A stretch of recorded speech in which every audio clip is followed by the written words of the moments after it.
안녕하세요, 여러분. 호호 안쌤입니다. 잘 지내고 계시죠?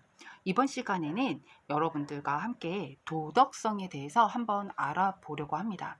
도덕성. 우리가 살면서 도덕성에 대한 이야기를 아주 많이 이야기하진 않지만 가끔 이야기하잖아요. 뉴스를 보면서, 아, 저 사람은 도덕성이 없어.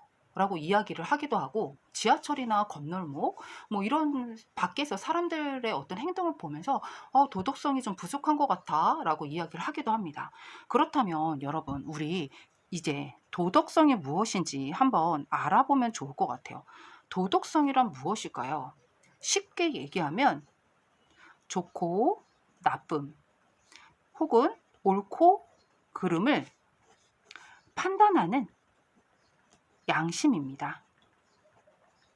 이것을 우리는 도덕성이라고 하는 거죠. 쉽게 얘기하면 말이죠. 뭐 뒤에 더 많은 말을 쓸 수도 있지만 도덕성은 우리가 일반적으로 좋고 나쁨이나 옳고 그름을 판단하는 요거 둘 중에 하나만 써도 되는 거예요. 둘 중에 5월이니까 하나만 써도 되겠습니다.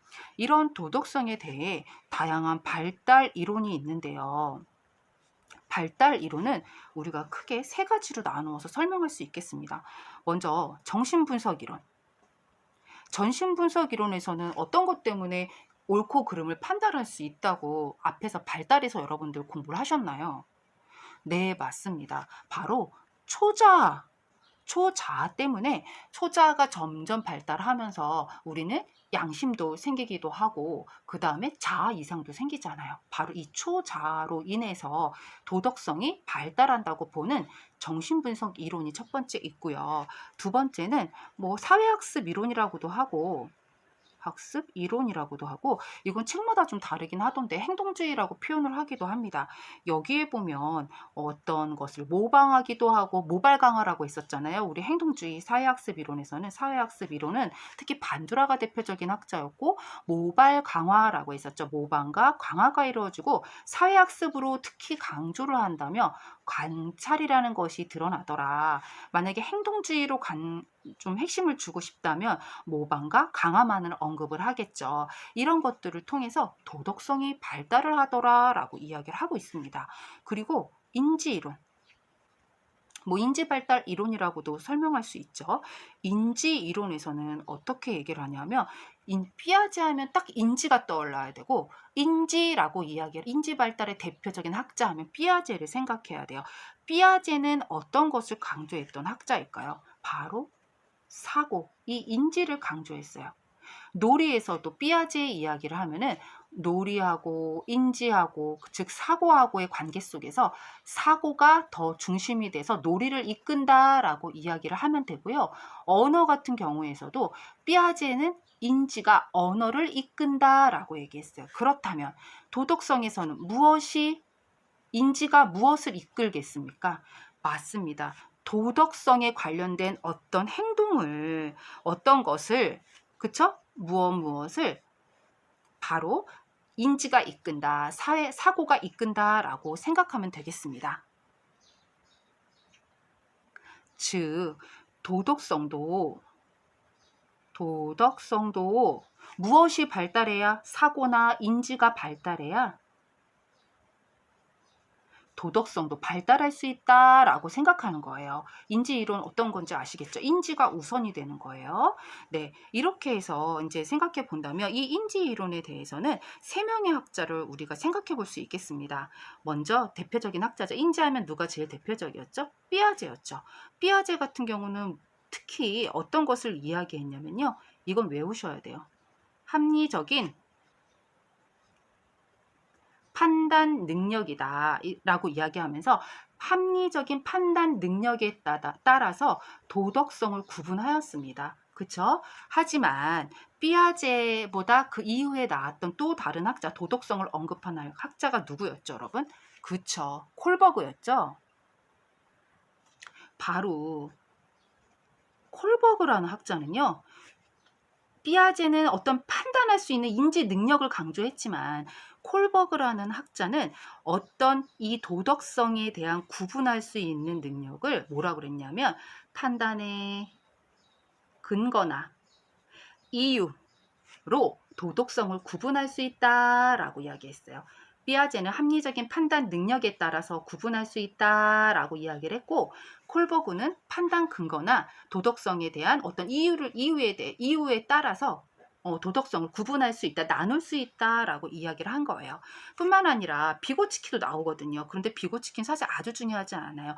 비고치키 같은 경우는 어떤 걸 강조하는 사람이죠? 그렇죠. 사회적인 맥락을 중요시 여기잖아요. 사회 문화적인 거, 사회적인 맥락, 또 상호작용을 그 또래와 유능한 성인과의, 그러니까 유능한 성인이 아니죠. 유능한 또래와 성인과의 상호작용을 강조했던 그런 학자잖아요. 그쵸? 그 도덕적인 어떤 판단을 할 때도 사회적인 맥락, 사회 문화적인 맥락에 따라서 구분할 수 있다라고 이야기했어요. 그런데 우리가 임용고시 자료에 있어서는 삐아제하고 콜버그하고 길리건 정도만 다루게 됩니다.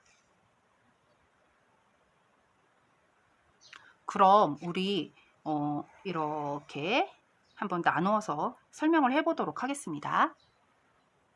그럼 먼저 우리가 삐아제에 대해서 알아보도록 하겠습니다.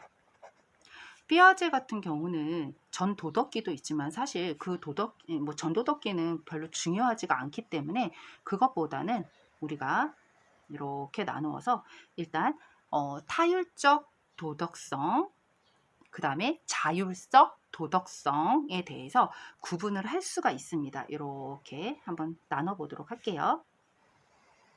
이렇게 하면 타율적 도덕성, 자율적 도덕성으로 구분할 수 있다라는 거죠. 여기서 딱 이름에서 봐도 알 수 있는 것은 어떤 걸까요, 여러분? 타율적이라는 것은 내가 스스로 하는 게 아니에요. 그쵸? 밖에서 이렇게 안으로 시킨다는 거고, 자율적이라는 것은요, 내가 이렇게 스스로 해낼 수 있다라는 것을 생각해 볼 수 있습니다. 안에서. 그쵸? 그렇다 보니까 타율적인 도덕성은요, 외부에서 누가 자기에게 어른이라든지 경찰이라든지 신이라는 사람이 어떤 이러한 그 규칙이나 이런 것들을 강제로 수정할 수 없을 만큼 절대적으로 그걸 따라야 된다고 생각하는 그런 단계예요. 융통성이 없는 단계죠. 사람이요, 이렇게 융통성이 없으면 이런 발달 단계가 어린 거예요. 우리가 성인인데도 융통성이 없는 사람들 있잖아요. 그런 사람들은 조금 더 어린 겁니다. 상황에 따라서 융통성을 잘 발휘하는 게 좋은 거예요. 그래서 이때는 우리가 보통은 절대적이다, 절대성을 가지고 있다라고 많이 이야기를 하고요. 이때는 상대성을 가지고 있다라고 보통은 이야기를 해요. 그런데 이때는 규칙이라는 것이 바로 여기 이렇게 살펴볼게요. 요거를 보면 이건 규칙에 대한 이해예요. 규칙 이해. 규칙에 대한 이해를 어떻게 하냐면 자기가 스스로 이야기하는 게 아니라 신이라든지 너무 높죠. 신. 경찰이라든지 네, 높네요. 어른이라든지 이런 사람들이 정해줬다. 정했다. 그래서 변할 수 있다 없다? 변할 수 없다. 라고 생각하는 것이 바로 첫 번째 타율성 도덕성의 특성입니다. 하지만 이 규칙에 대한 이해에서 자율적인 아이들은 어떻게 할까요? 당연히 이 규칙은 어떤 거예요? 바뀔 수 있죠. 바뀔 수 있다라고 얘기해요. 그러면서 뭐라고 얘기하죠? 사회 구성원이 합의하고 서로 협의에 의해서 조정해서 바꿀 수 있다라고 얘기하는 거예요. 네, 이때는 절대성이기 때문에 바꿀 수 없다라고 얘기하지만 자율적인 도덕성 단계에서는 바꿀 수 있다라고 이야기를 합니다. 됐죠? 그 다음에 그럼 정의에 대해서는 어떻게 생각하느냐? 이 사람은 정의를 이해를 타율적 도덕성의 단계에 있는 아이들은 어떻게 이해를 할까요?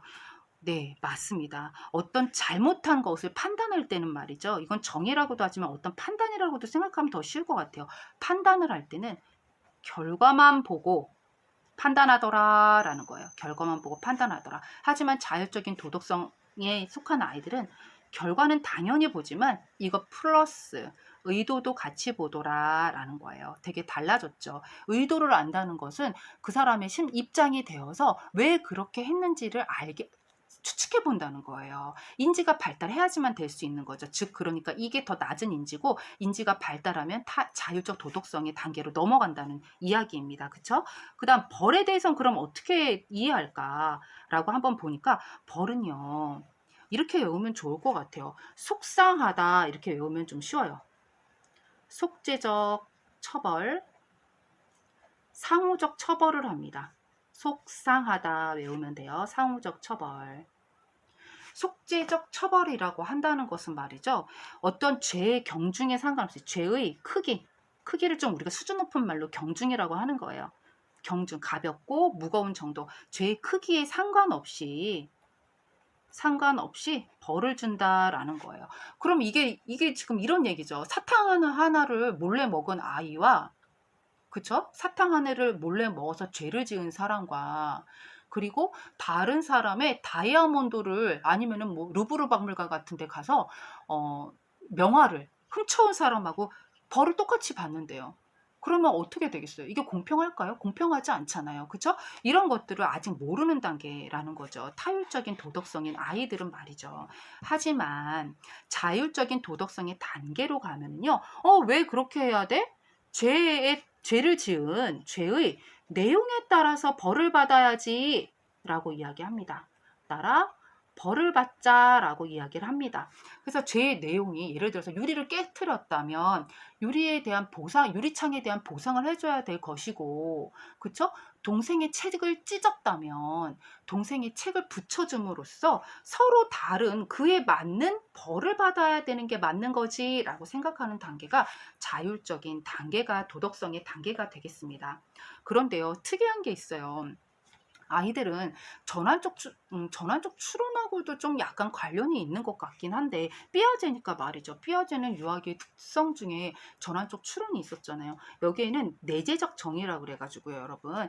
어떤 거냐 하면 이런 걸 믿어요. 내재적 정의가 여기에는 있지만 일로 가면서 없어집니다. 이게 무엇이냐면 죄를 지으면 벌을 받는다는, 어떤 죄를 지으면 벌을 받는다는 정의를 믿는 거예요. 이런 원리를 믿는 거예요. 하지만 살아보니까, 경험해보니까 친구가 잘못을 했는데, 죄를 지었는데 벌을 안 받네? 에이, 이거 죄를 짓는다고 다 벌 받는 건 아니잖아 라고 하면서, 이렇게 자율적인 도덕성의 단계에서는 이 내재적 정의가 죄에 대해서 없어진다는 거죠. 여기까지 그렇게 어렵지 않죠, 여러분. 삐아제는 무엇에 근거해서 지금 이런 자율적 도덕성, 타율적 도덕성을 나눈 거라고 했죠? 그렇죠. 도덕적 판단 능력에 따라서 구분을 했다고 그랬어요.